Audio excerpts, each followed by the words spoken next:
Hoje vamos dar uma olhada num relato pessoal bem interessante, sabe? A experiência de um professor universitário, Sérgio Botton Barcelos. Ele passou 480 dias, ali entre outubro de 2023 e fevereiro de 2025, trabalhando dentro da presidência da República, bem no comecinho do terceiro governo Lula. Exato.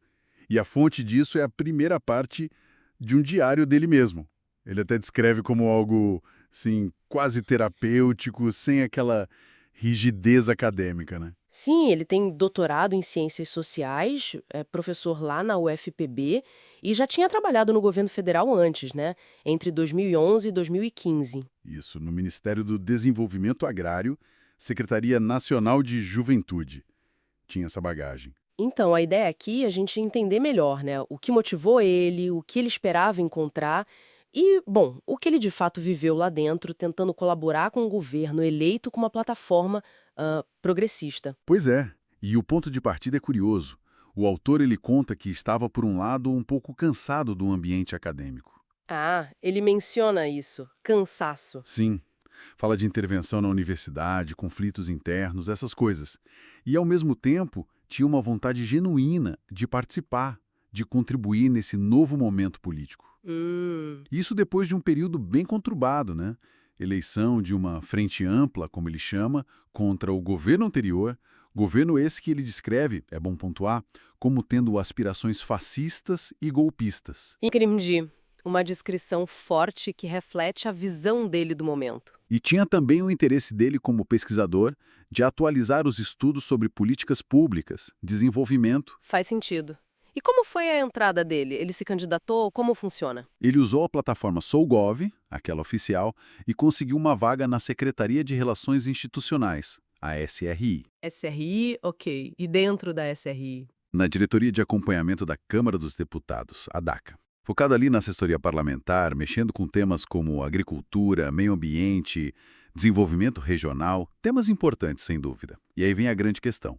A expectativa versus o dia a dia. O que dizia a descrição oficial do trabalho? Então, aí é que está o ponto central, né? O contraste. Ele leu o regimento interno antes de ir, e o texto falava em coisas como assessorar o ministro, conduzir o relacionamento com o Congresso, Nossa, tipo. coordenar assessorias, funções que soam assim de alto nível na articulação política do governo, sabe? Super estratégicas, né? De muita responsabilidade, imagino. Exatamente. Só que na prática, o que ele descreve é, bom, bem diferente. Ah, é? Como assim? As tarefas do dia a dia, segundo ele, eram basicamente acompanhar o processo legislativo. O que já é esperado, claro, mas principalmente alimentar um sistema eletrônico, um tal de ECIAL. Um sistema eletrônico. Quer dizer, a maior parte do tempo era isso? Parece que sim, pelo relato dele, preencher informações nesse sistema. Puxa vida. Que diferença da descrição inicial, né? Isso deve ter sido frustrante. Muito frustrante. Ele usa uma expressão bem forte, sabe? Cita o antropólogo David Graeber. Ah, o Graeber, dos bullshit jobs. Esse mesmo. Ele fala que se sentiu num emprego de merda. Tarefas que ele via como sem propósito claro, muito burocráticas, Hum. que talvez pudessem até ser automatizadas. Ele dá exemplo de preencher planilhas para a chefia que, na visão dele, pareciam desconectadas do interesse público. Entendo. E ele menciona que isso piorou em algum momento? Sim, ele relata que, depois de uma mudança na diretoria, lá por abril de 2024, essa sensação de disfuncionalidade aumentou. Nossa. E essa frustração pessoal, ela se conecta com uma visão mais ampla que ele tem do governo naquele período? Conecta sim. Ele relata ter percebido, na experiência dele ali, pouquíssimas políticas que ele considerava efetivamente progressistas. É mesmo. Ele descreve o perfil com quem ele mais interagiu como sendo uma tecnoburocracia com baixa formação política de esquerda e que operava, segundo ele, com um pano de fundo neoliberal e austeridade na política econômica. Olha, uma análise bem crítica vinda de dentro. Mas é importante lembrar, né, que essa é a percepção dele daquele lugar específico onde ele estava. Fundamental. É a análise do autor baseada na vivência dele ali naquele 1 ano e pouco. Não necessariamente reflete o todo, claro. Claro, a máquina pública é enorme, complexa. E o governo tinha uma coalizão ampla para gerenciar, né? Sem dúvida. Diante disso tudo, ele conta que tentou assim. fazer do limão uma limonada. Como? Tentou focar em pautas que ele via com retorno social mais direto, sabe? Agricultura, meio ambiente, direitos de povos e comunidades. E também usar a sua experiência para o próprio aprendizado como professor pesquisador. Uma tentativa de encontrar um sentido ali, apesar da frustração. Isso.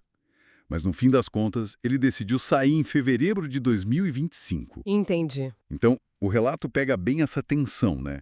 A esperança lá do começo de contribuir para um projeto de mudança, vindo daquela ideia de frente ampla, e a realidade da máquina, da burocracia e das diretrizes políticas que ele observou ali no dia a dia dele. É uma dinâmica complexa. Muito. E talvez essa experiência dele sugira algumas coisas. A dificuldade de alinhar as expectativas individuais, principalmente de quem vem com uma pegada mais, digamos, ativista ou acadêmica, com o funcionamento real do Estado. Uhum. E também como a própria composição de uma frente ampla pode gerar na prática uma gestão que parte da base que elegeu pode perceber como, bom, desalinhada. Faz sentido. O autor avisa que a história continua, né? Que vai detalhar os motivos da saída depois. Exato. Mas, por agora, fica essa reflexão interessante levantada por essa vivência pessoal. Até que ponto as estruturas, a cultura burocrática e talvez as próprias alianças políticas necessárias para governar acabam moldando, ou até limitando, né, a implementação das agendas que chegam com promessa de transformação. Fica aí para a gente pensar.